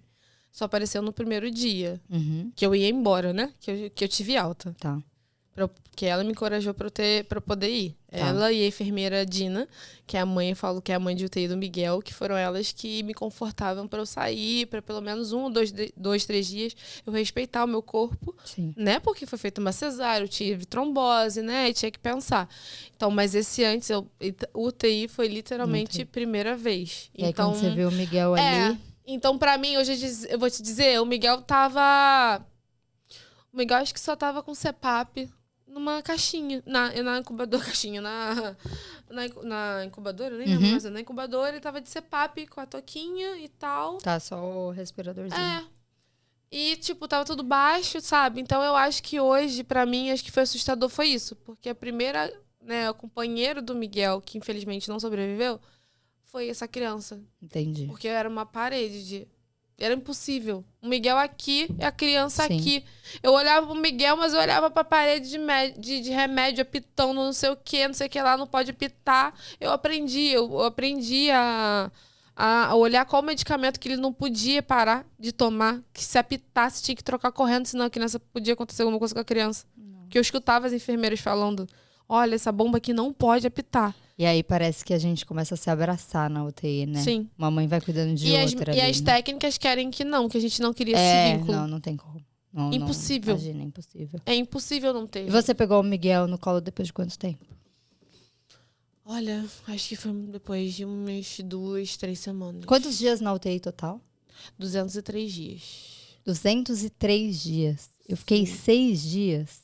Volta muito ao que você falou no começo, né? Sobre tempo. Mas eu não consigo nem mensurar, porque assim, pra mim, eu fiquei 2 dias em casa longe dele. E eu quase surtei, que foi quando eu conversei muito com Deus, que eu gritava, assim, que eu não aguentava mais. Mas que a gente sabe que a gente aguentaria, né? Mas como foi? Como foram esses 3 dias. 203 dias. Eu falo que Deus é muito bom. Porque se falar pra lá, Priscila, eu não lembro de cada dia. Porque é tão intenso. Que eu acho que Deus usa assim, vamos viver esse dia. Aí ele te dá um reset à noite quando você dorme. Aí de manhã bate a ansiedade que você tem que chegar lá. Aí você vive aquele dia. Aí no final do dia ele te dá ele apaga tudo que tá na sua cabeça. E você começa um novo dia. Você voltava pra casa? Voltava. No início, que o Miguel nasceu pequenininho, aí tive muito aquela questão. Tanta psicóloga, eu falo assim, não sei como. Tanta psicóloga e essa enfermeira me convenceram. Eu ia de manhã cedo, né? Chegava lá, só podia entrar às 9, né? Aí eu chegava lá por volta das 8 horas, por causa do trânsito e tal, que meu pai me deixava. Aí eu rezava o terço dele, o terço da misericórdia 3 horas e ia embora. Te digo, eu não sei como eu conseguia fazer isso. Não sei. Não sei.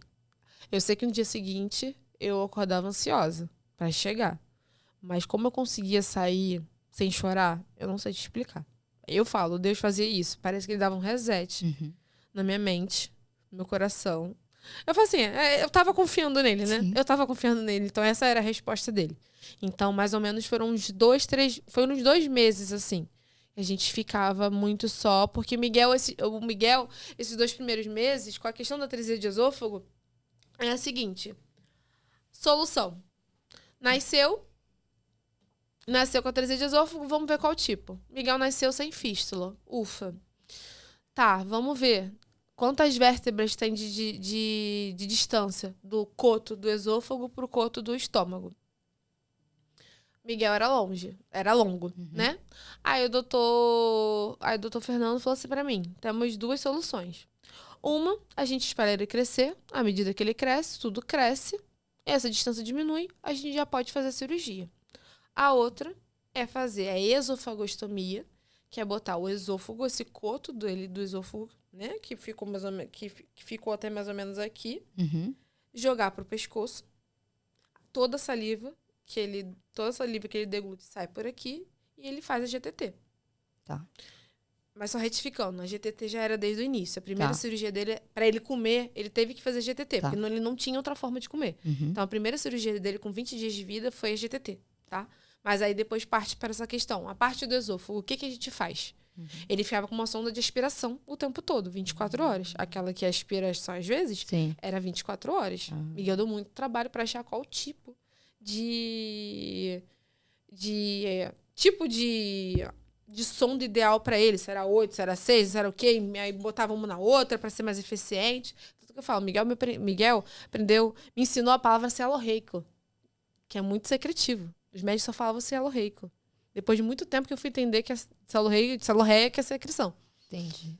É porque eles usam esses termos que a gente não entende nada. Exatamente. Que é pra gente não entender. Sim. Eles passam naquele dia. Tá. Se a gente espera, Miguel passa uma cirurgia relativamente mais simples. Conecta. Se a gente fizer a esofagostomia, a gente joga o Miguel para uma cirurgia grande porte, que hoje a solução mais usada pelos médicos é pegar uma parte do intestino e reconstituir o esôfago com uma parte do intestino. Tem outras soluções. Tem uma de levantamento de estômago, mas hoje não se faz muito.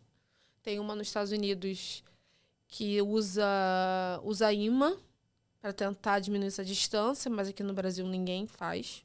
Ninguém tem nem estudo, nem curiosidade, nem nada. Então, a gente partiu para a questão. Vamos esperar o Miguel crescer. Até porque ele nasceu prematuro. Para ele poder sair da UTI, ele tem que estar com 2.400. Ele nasceu com 900, foi para 1.500, fez essa cirurgia, emagreceu, até estabilizar o peso. A gente vai ganhando tempo. Foi ganhando tempo. E foi assim. Então, esses 2 primeiro eu consegui ir em paz, porque Miguel não ficou uma criança instável, sabe? Tá. Só que depois começou o canal arterial, que foi uma surpresa. Começou a dar problema no Miguel. Começou Miguel ficou com distúrbio eletrolítico. E o que é isso? Miguel começou todas as taxas deles ficaram confusas. Miguel foi entubado. Miguel ficou cansado, ficou anêmico, ficou tudo. Miguel ficou uma outra criança. Desaturava, fazia rigidez, ficava roxo. Aí, onde foi decidido que tinha que fechar o canal arterial, cirurgicamente. Aí, a gente pensou, aí como estava com essa tentativa ainda de fazer essa cirurgia, de aproximar, de fechar, esperar crescer, para ligar os cotos, aí o doutor Sérgio falou assim, não quero que o Miguel vá para outro hospital. Ele vai fazer inserção, ele não vai fazer por endoscopia? Endoscopia não. Agora esqueci o nome. Tem outra forma, né, sem ser invasiva. Não, eu quero que o Dr. Jefferson, que é um dos melhores cirurgiões, quero que ele faça a cirurgia do Miguel, que é considerada a mais simples cirurgia cardíaca. Tá. Mas eu quero que o Miguel não saia daqui. Aí tá bom, o Miguel fez essa cirurgia, mas o Miguel não estava muito bem. Aí o doutor Fernando falou pra mim, a gente vai ter que mudar a estratégia. Não vamos poder mais esperar. Aí vai ter que fazer esofagostomia. Só que nesse período todo, né, eu ficava escutando das técnicas. Sei por que você tá aqui, expondo seu filho.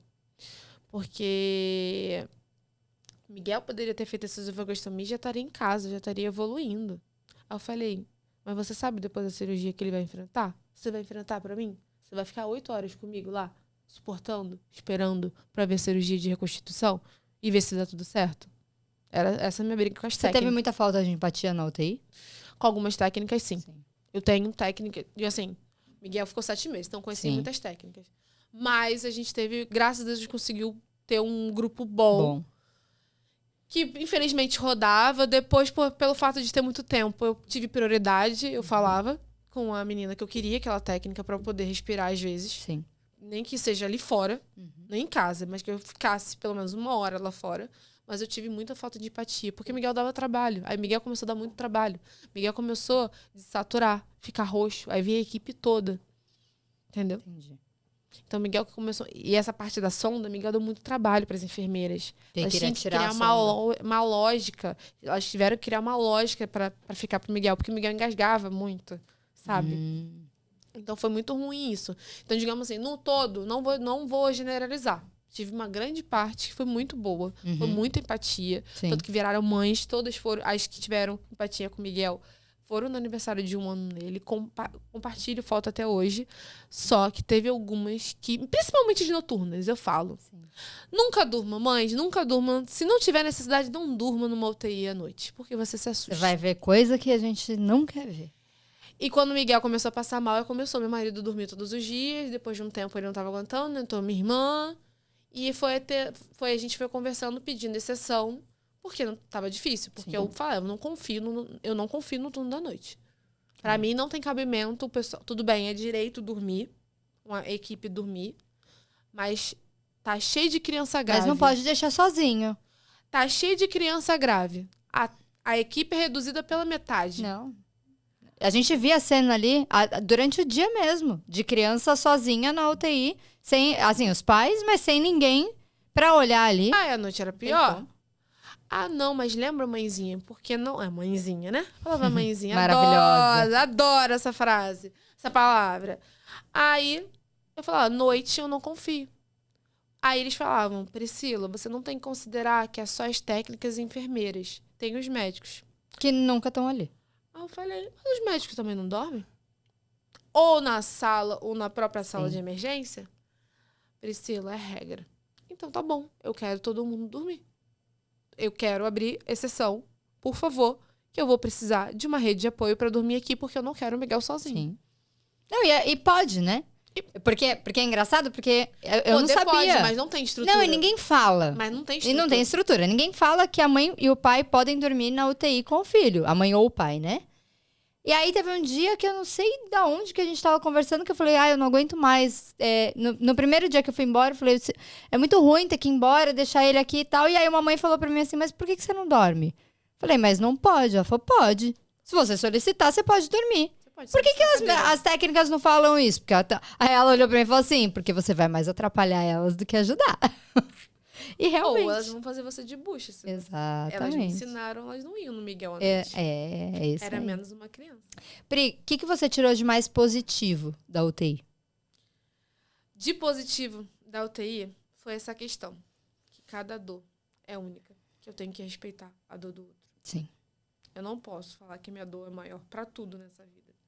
Até hoje eu levo isso pra fora, aqui pra fora.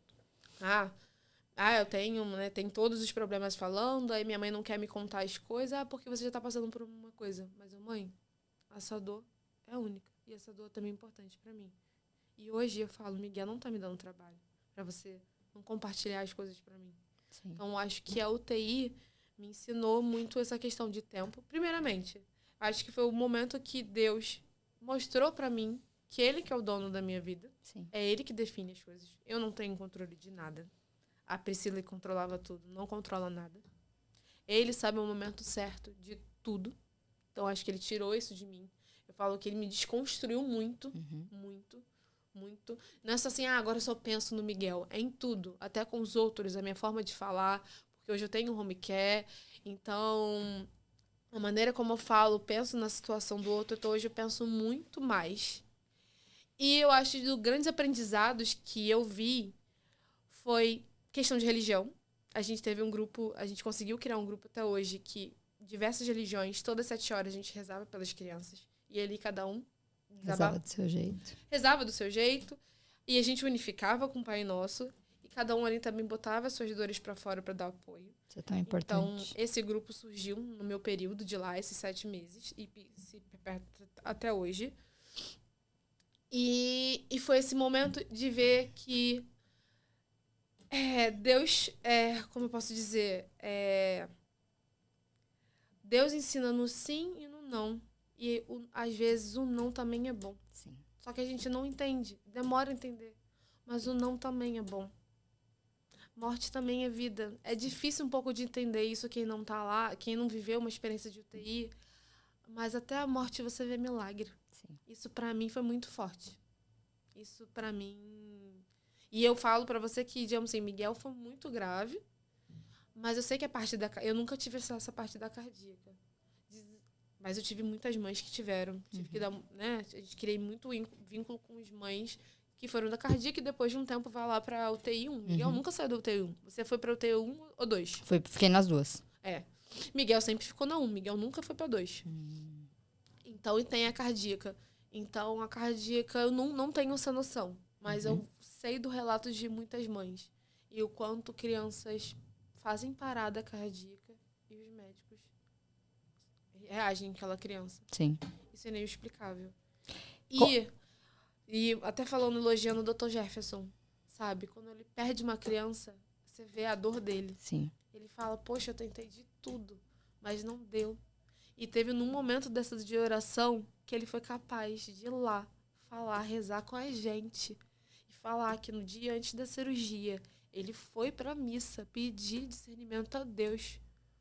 Porque ele não queria fazer a cirurgia sozinho. Sabe? Precisamos de mais Dr. Jeffersons, né?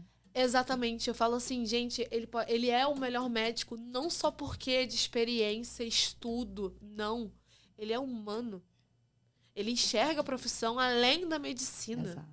Ele enxerga o impossível. Estava conversando com um amigo sobre isso, que hoje em dia a gente vê muita medicina com fins só lucrativos. Né? Exatamente. A gente não vê aqueles médicos humanos que abraçam a família e acolhem a família, né? Exatamente. Hoje a gente vê literalmente, por exemplo, Miguel agora vai fazer ressonância.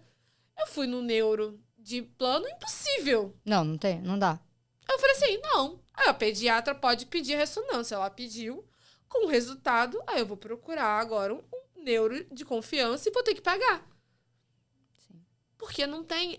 tá muito discrepante essas de médicos de plano de saúde. Infelizmente, eu não... Tipo assim, óbvio, aqui não entra na discussão que plano de saúde paga mal. Paga mal. Mas, cara... Você aceitou trabalhar com plano de saúde. Exatamente. Né? Exatamente. Porque pra mim é muito isso. Plano de saúde paga mal? Paga muito mal. Mas ou você aceita trabalhar com plano ou você não aceita trabalhar com plano. E se você aceitou trabalhar com plano, exerça a sua função como médico bem e humano. Exatamente. Ponto. Você tá lidando com a vida dos outros. Aí isso leva pra... Aí você vê, se dá pra carregar isso pra enfermagem que ganha mal. Pra tudo, né?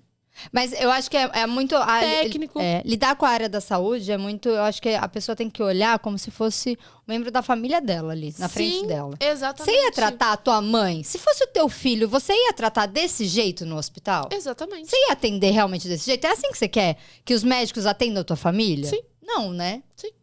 Então eu acho que isso assim, me sobe o sangue, porque eu falo, cara, você escolheu ser médico.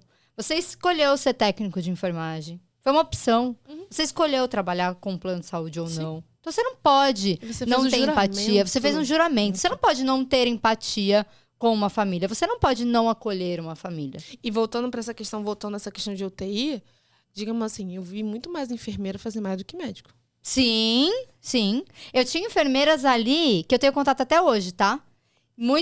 Tive enfermeiras péssimas, que não falavam, nem olhavam na nossa cara direito. Sim. Mas que eu falava pro Robson assim, vamos tratar bem, vamos conversar, porque é ela que tá cuidando do nosso filho, né? Então a gente tem que mudar o nosso jeito pra ser bem atendido. Sim. Mas é isso, tem muitas técnicas. Porque as técnicas, não sei se acontecia isso com você, que eles passavam lá pela reunião, às 9, 10 da manhã, o round, e aí explicavam tudo com termos...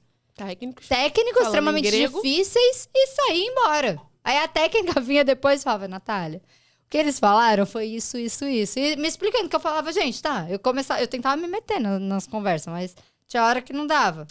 Eu também fui dessas. Aí você tenta entender e não sabe o que é. Doutor Fernando chegou a falar, qual foi a última data que Miguel fez isso? Eu falava pra ele. Porque eu me intrometia, Sim. eu questionava ele. Sim. Ele pode falar em grego, as outras médicas podem falar em grego, mas tem que explicar. Tem que explicar. Tem que explicar direito. E Pri, você lembra qual foi o teu sentimento quando o Miguel teve alta? Então, podemos dizer assim, que eu fui uma mãe muito questionadora. Eu debatia muito com os médicos. Eu opinava muito. Tanto que teve uma questão do Miguel ser celorreico, não sei o quê, porque aí só explicar. O Miguel, depois dessa questão do cano arterial, 20 dias depois ele teve que fazer a cirurgia da esofagostomia. Que foi, eles chamaram de tudo ou nada. Então não tinha jeito de linkar, Miguel teve que botar o esôfago aqui no pescoço, ficar usando paninho, é o que ele usa hoje, e comer pela GTT. Tá. E esperar ele poder fazer essa cirurgia de reconstituição através do intestino, que é quando ele atingir 12 quilos, estiver sentando sozinho e estiver deglutindo. Tá. Esses são os requisitos. Então, o Miguel deu muito problema respiratório. Muito. Então, a gente demorou muito. Então, mesmo fazendo esofagostomia, a esofagostomia não foi a solução. Tinha essa questão da saliva, que não achava o jeito certo. Então, o Miguel, mesmo deglutindo aqui, Miguel tinha que usar sonda de aspiração. Isso me incomodava. Fono, na perinatal não tive sucesso. Não.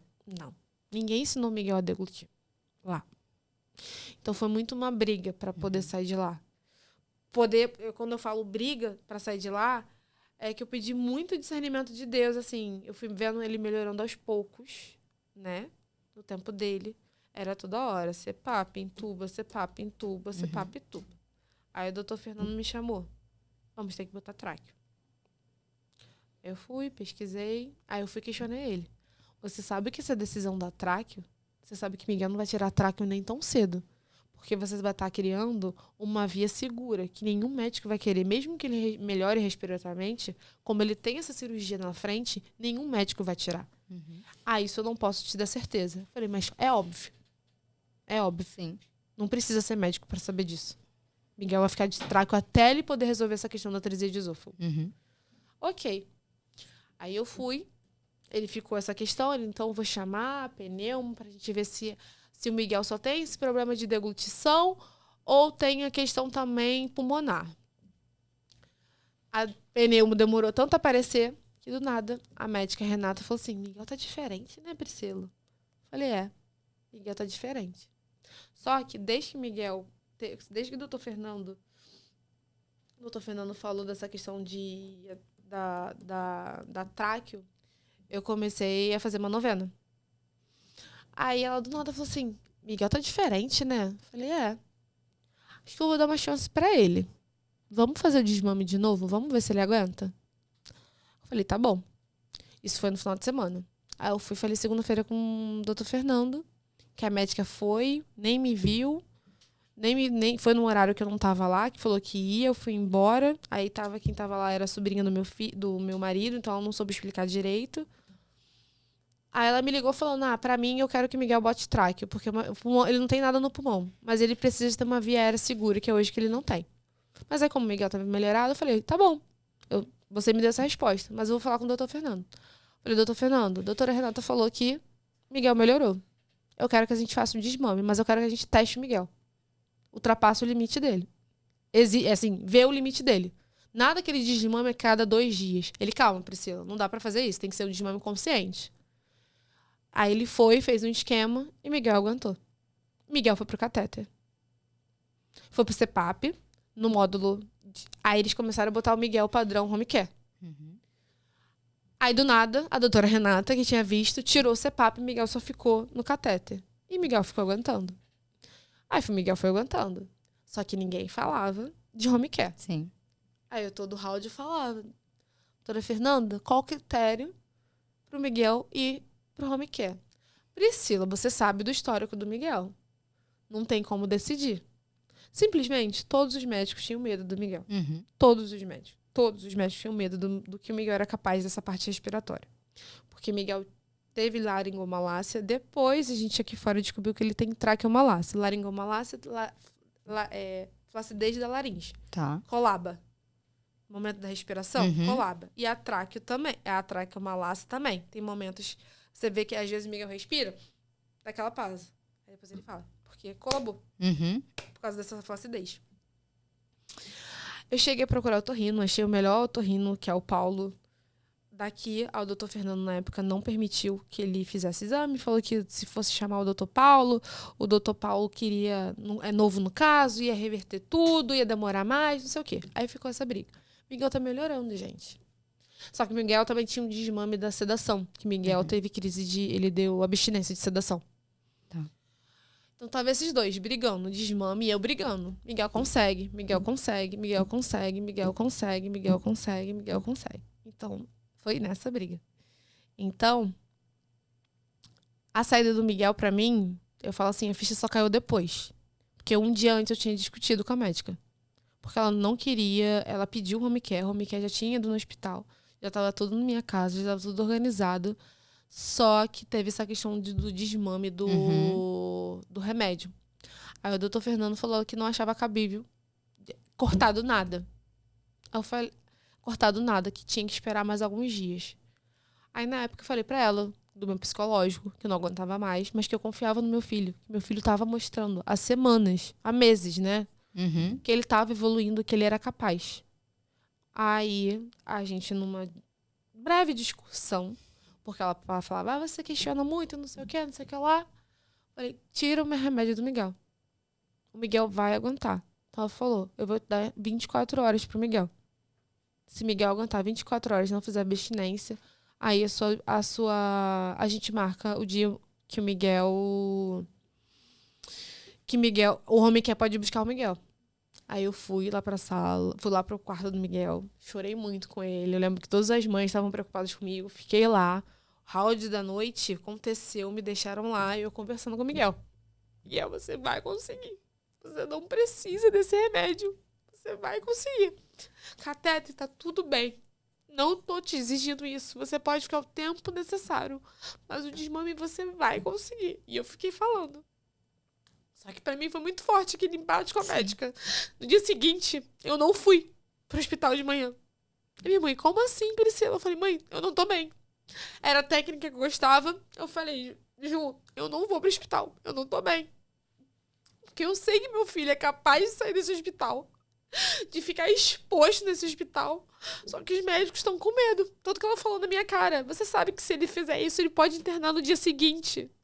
Isso me machucou muito. Sim. Aí, ok, eu não fui. Quando foi 10 horas da noite, 10 horas da manhã, chorosa, chorava, já acordei chorando. Assim, com tudo lá em casa. Tudo lá em casa do home care. O quartinho dele montado, tudo. E essa indecisão. Aí ela falando, Miguel tá super bem, Miguel tá sorrindo, não tá fazendo nenhuma abstinência, não deu febre nenhuma, porque chegou a fazer febre altíssima, de ficar todo roteado, de ter que uma enfermeira achar uma veia do nada pra baixar, porque ele teve abstinência grave. Aí, a perinatal me liga 10 horas. Então, Priscila, a ambulância vai chegar às 3 horas da tarde. Aí eu, mas a doutora Fernanda não disse... A doutora Renata não disse que não ia me dar a alta do Miguel, que ia esperar, que o doutor Fernando achava mais seguro? Aí eu fui, comprei todos os remédios que tinha. Na verdade, já tinha comprado, né? Busquei todos os remédios que tinha. Eu não tinha avisado ninguém. Eu só chorava. Sabe aquela coisa assim? Não foi aquela coisa emocionante. E não foi emocionante porque eu tava indo de home care.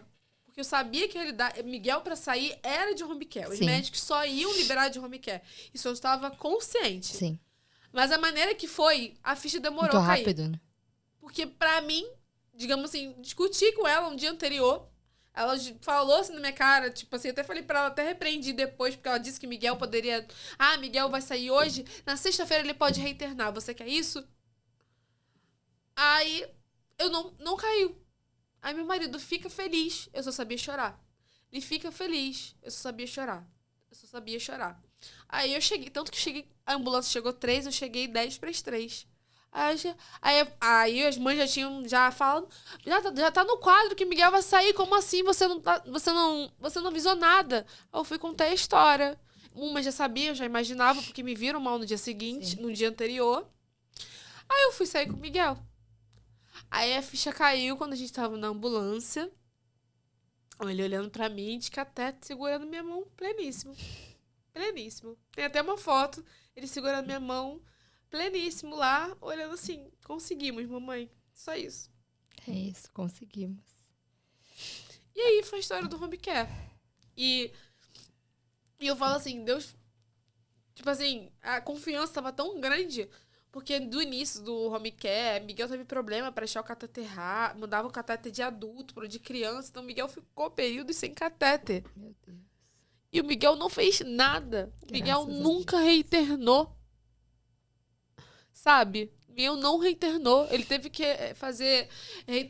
internar para fazer um exame de broncoscopia para o médico, para o otorrino entender. Mas o Miguel nunca reinternou. Nunca. Então eu falei assim, Deus, obrigada pela sabedoria. E obrigada, porque a médica pode ter me achado maluca, mas eu sentia muito forte. E eu falava, não assim, eu falei assim, meu psicológico está destruído, mas eu não tô pedindo aqui porque eu quero tirar o Miguel, porque eu não aguento mais. Não, é porque o Miguel aguenta. Sim. O Miguel tá mostrando que é capaz. Sabe? Sim. E assim foi minha saída pro home care. Mas eu acho que se a gente não vira barraqueira... A gente não tira eles de lá. Eu lembro que a minha conversa com a doutora Maria Fernanda foi bem isso. O doutor Cássio tinha falado pra mim assim, Vinícius precisa estar respirando sozinho, se alimentando sozinho e ganhar do peso. Eu olhava e falava, ele já tá tudo isso. O que ele tem mais o que fazer aqui? Sim. Precisa fazer um exame X. Eu falei, esse exame vocês estão me cobrando 20 mil reais. Lá fora são 2 mil reais. Eu vou fazer lá fora. Me deixa de sair com ele. Quem vai ser a pediatra? Eu falei, a doutora Fernanda. Que tá aqui é da UTI. Que por coincidência minha cunhada conhecia ela. Sério? É a Fernanda? Tá aqui. Pode levar ele. Era 9 horas da manhã. Pode levar ele, meio-dia. Falei, então a gente tem que ser barraqueira, né? Por mim eu ficaria umas 3 horas. Que tem muita coisa pra conversar. Mas o que eu queria te perguntar? Como que ficou a Priscila mulher? Nesse tempo todo. Nesse 1 ano, né? Nesse um ano de Miguel. Eu não digo que eu me esqueci. Eu acho que eu tô me redescobrindo. Sabe? Eu voltei a trabalhar. Sim. Eu voltei a trabalhar agora 15 de janeiro. Me mudaram de setor, então até isso mudou na minha vida. Até essa mudança. Então, sendo muito sincera, eu tô confiando em Deus. Acho que esse 1 ano me ensinou pra confiar em Deus. Que eu literalmente, eu não tenho controle de nada. Então, se isso aconteceu, foi permissão dele. Sim. Não é castigo. Não é castigo pra me ensinar que eu tinha que melhorar. Não. É uma forma dele estar me mostrando que eu preciso buscar o céu. Sabe? Sim. Que eu preciso buscar o céu. Então, hoje a Priscila tá se redescobrindo em tudo. Eu tô me redescobrindo comigo mesma. Eu, né, até mesmo fisicamente, né? Sim. Hoje eu tô mais tô gordinha. Mas hoje eu tô preocupada com a minha saúde, que minha saúde tá começando, porque agora eu sei que vai vir tudo que eu vivi. Sim. Vai vir os resultados, né? Mas de fisionomia, de cabelo, eu tava com cabelo cacheado. No nada eu quis alisar o cabelo, porque era assim que eu me sentia bem. Tinha que trocar de óculos, eu queria um óculos diferente pra cuidar, sabe? Então eu tô num processo de descobrindo essa nova Priscila. Sim. E sem cobrança. As pessoas falam, não se cobram. Coisa, exatamente. Eu falei, gente, eu não tô me cobrando. O Miguel me ensinou a não me cobrar. Exatamente. E eu falo, o Miguel também me ensinou uma maternidade diferente, sabe? Porque o tempo todo eu tive que confiar em alguém para cuidar dele. Uhum. Além de Deus. Sim. Então eu tenho muito isso, sabe? O primeiro dia que eu fui pro trabalho presencial, né? Que eu tô só indo, graças a Deus eu tô indo um dia. Foi um misto de sentimentos, porque eu tava 1 ano vivendo essa coisa só eu e ele. Mas foi uma paz. Sim. Que Deus me deu a capacidade... Deus permitiu que pessoas boas viessem. Eu não tive problema com técnica de enfermagem. Isso é maravilhoso. Que eu vejo relatos, Sim. sabe? Deixa eu botar um técnico, tipo assim, não tem a melhor enfermeira que cuida, mas a enfermeira de home care é mais pra visita, assim. Sim. As técnicas que estão no dia a dia. Então, ela me deu pessoas que eu confio. Aí a médica também, junto com a médica do home care, junto com a médica pediatra dele, que continua, sabe? Elas vai fazendo um time, né? Se comunicam. Sim. Sabe? Aí tem o Dr. Sérgio, que faz o eco do Miguel. Já me disse que eu não preciso ficar louca. Ele me atende. Qualquer dúvida que eu tenho, ele me atende. Isso te tranquiliza, né? Ele tinha acabado de perder o pai. Ele estava em Minas. Sim. Ele me ligou pra mim. Tipo assim, calma. Sim. Tá tudo bem com o Miguel. Isso que aconteceu é normal. Não tem nada a ver com a CIA dele. Não tem nada a ver com o coração dele. E o cara tava em Minas, acabou de perder o pai. Tava no enterro do pai. E ele foi capaz de me ligar. Então eu falo assim, o que eu tenho pra reclamar? E se virar uma pessoa reclamona da Sim. vida, primeiramente. Então hoje eu tô mais assim, tô me permitindo me redescobrir e principalmente confiando em Deus. O que importa. Não é deixando a vida me levar, Sim. é confiando em Deus. Exatamente. Porque ele me mostrou tantas minhas realidades e tanto outras realidades. Então, eu só fui agradecer a Deus, que bom que eu aprendi, que eu não fiquei tão cega. Porque a gente fica muito cega, né? Por causa dos nossos medos, nossos sonhos, né? De ter aquela maternidade, né? Que vendem pra gente, sabe? E como eu volto a dizer, eu tento separar muito essa questão típica atípica. Sim. Sabe? Eu não fico, típico, eu sofro mais, não. Não ter, Miguel dorme bem. Mas tem mãe que não dorme, não consegue dormir à noite. Isso é muito complicado. Sim. Mas aí eu só falo assim, entra a questão que tem essas coisas né? Essas coisas de médico, essas Sim, que também é cansativo. Eu acho que a maternidade em geral, ela é cansativa. Eu tava falando sobre isso no meu Instagram. Isso. Porque a gente tava falando sobre a gente não é se agregar tanto, né? Não, porque assim, a maternidade, a gente não pode romantizar como se fosse uma coisa. É super tranquilo. Cara, não é, e não é reclamando. Exatamente.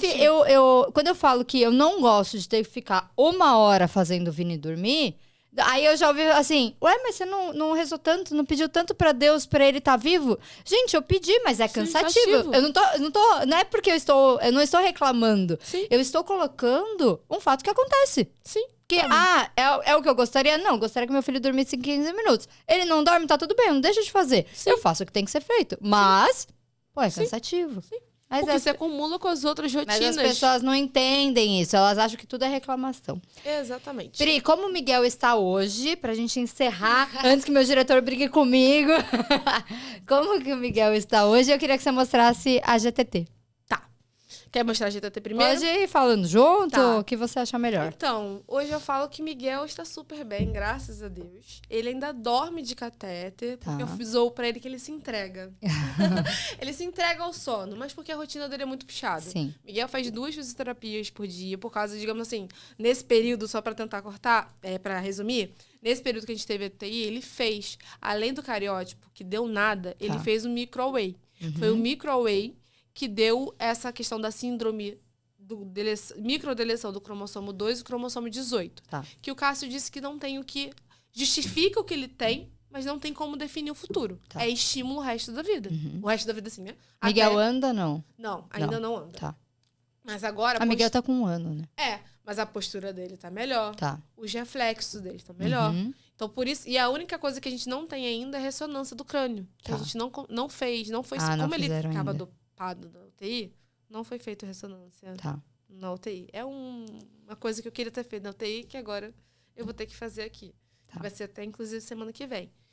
Então, o Miguel tá bem, tá evoluindo. Até isso, as físios do home care estão ajudando muito o Miguel. Então, eu não tô precisando pagar coisa cara ainda, sabe? Eu sei que em algum momento eu vou ter que dar mas eu tenho que esperar o tempo dele. Ele fez 1 ano agora de idade corrigida, porque também tem a questão da prematuridade. Aí tem que considerar também o tempo de 7 meses que ele ficou dopado sem estímulo.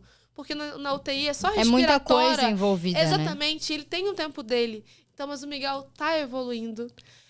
Eu achava que Miguel ia ser uma criança traumatizada, porque aquela sonda de aspiração, enquanto aquela criança foi aspirada, Gente, mas de posso falar uma sangrar. coisa?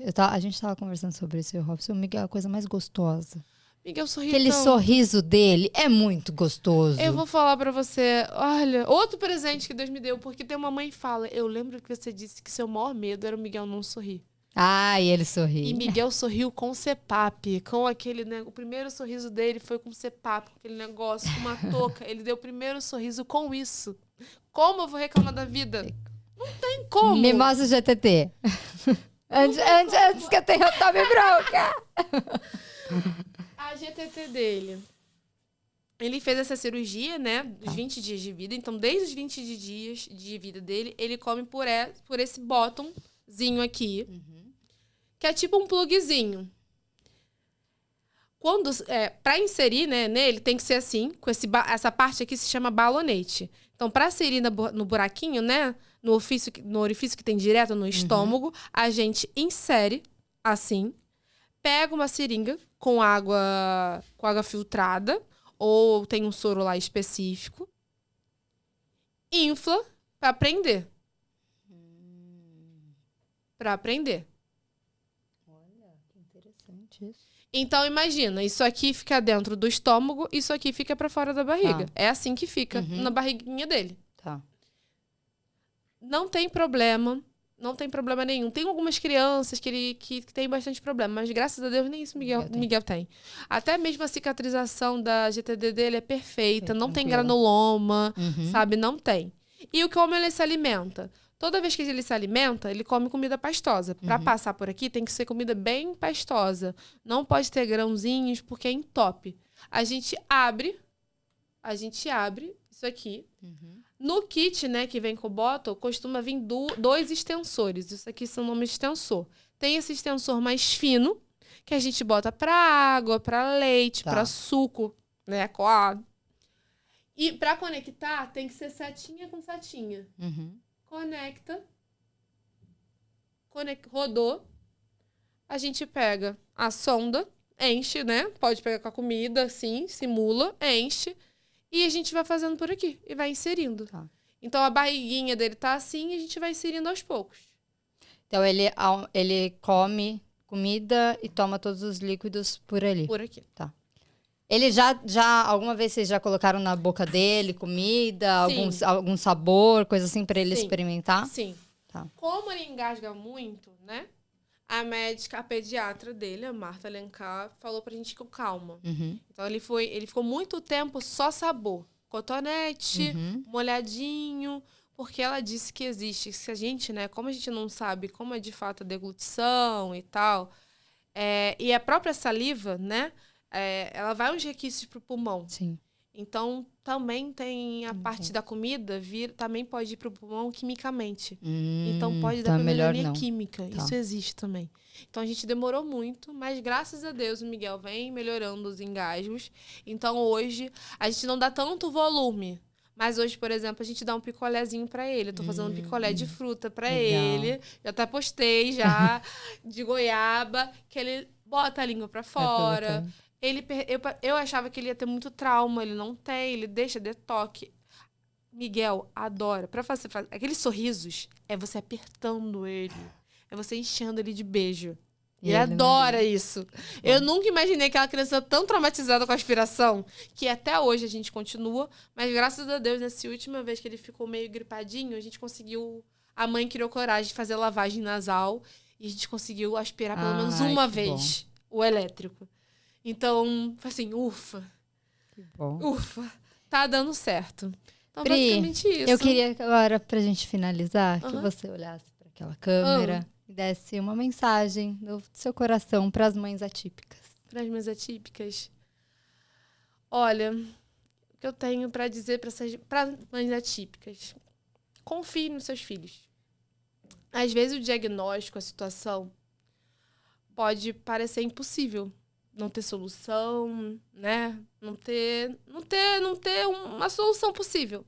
Mas confie em Deus e principalmente nos seus filhos. Nossos filhos são muito fortes. As crianças são muito fortes. A gente não tem noção. Eles são muito mais fortes do que a gente. Eles tiram de letra muita coisa que a gente não aguentaria. E a rotina é puxada.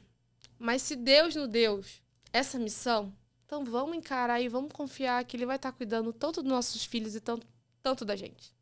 Acho que essa é a missão possível que eu posso dar. Pri, obrigada, amei. Por mim, eu ficaria mais umas 4 horas, tá, Robson? Por favor, da próxima vez. Muito tempo, gente, porque eu falo muito. Ótimo, essa é uma delícia. Obrigada, viu? Eu que agradeço pelo convite. Tenho certeza que a gente vai ajudar muita gente. Sim, verdade. Atresia de esôfago, gente, é uma coisa que eu não... Hoje eu decidi botar no meu Instagram, só resumindo, né? Eu decidi falar um pouco da atresia de esôfago, porque é uma coisa que... Atresia por si só, porque não existe só atresia de esôfago. Existe atresia biliar, existe vários tipos de atresia. Então, eu quis botar essa informação porque eu tive muita dificuldade de achar. É muito importante, a gente precisa falar cada vez mais disso. Sim, para ajudar as outras pessoas. Porque podemos dizer assim, graças a Deus o Miguel tem plano particular.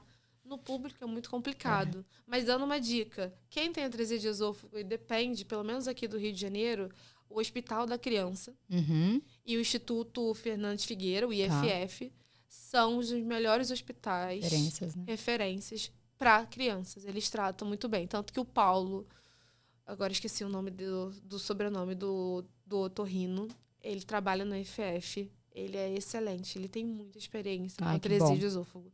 Então, aqui no Rio de Janeiro tem. E também qualquer mãe de atresia de esôfago que quiser meu número, contato. Porque depois de muita busca, tem um grupo de mães que é Vencendo a Atresia de Esôfago e eu já venci a atresia de esôfago.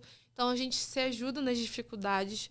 Então, quem quiser entrar em contato comigo, mandar mensagem no Instagram, pode deixar disponível. Porque hoje eu quero ajudar. Porque eu senti muita dúvida. Eu achei muita coisa em espanhol de atresia de esôfago, sabe? E é uma coisa que, digamos assim, é uma má formação, né? Num momento que é reversível. Sim. Sabe? É reversível. Então, tô crendo nisso. Vai chegar o momento certo da cirurgia do Miguel. A gente vai passar para ele aprender a deglutir e vai dar tudo certo, como sempre tá tudo dando. Tá bom? Muito obrigada. Eu que agradeço. É isso. Até o próximo. Tchau, tchau.